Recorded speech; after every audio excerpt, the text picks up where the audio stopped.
Mochung'ne kedo ne ratich oganda pod dhi nyime kod seyo mokalo piny owacho mar Kenya kuom ling thii kata kodoko ne ratich jo-Kenya e piny libamba ma Tanzania irocho.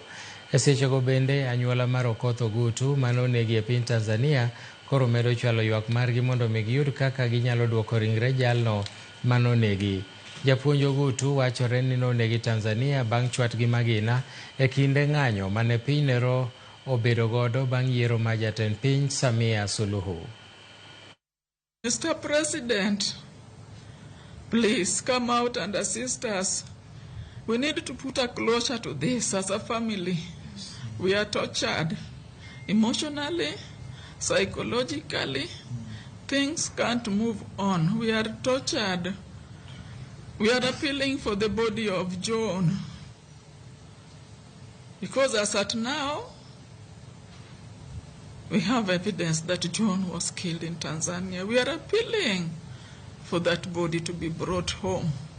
These conditions essentially produce the conspiracy theories. It produces the concerns that not only have there been massive human rights violations, but also there is a massive cover-up that is happening at the moment. Unverified yet are concerns around disposal or mass burials of bodies. And I think, without access to some of these locations and safe access, unfortunately, the conspiracies and the concerns will continue.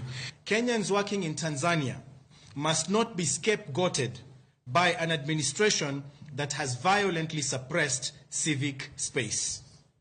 We stand in solidarity with the people of Tanzania in their struggle for human rights, freedom, and dignity. We call upon the governments of Kenya, the African Union, SADC, the East African Cooperation, and the United Nations to act decisively and protect Tanzanians, Kenyans in Tanzania, and other foreign nationals. Anyuola mar John Ogutu ma en ja Kenya mosebedo kapuonjo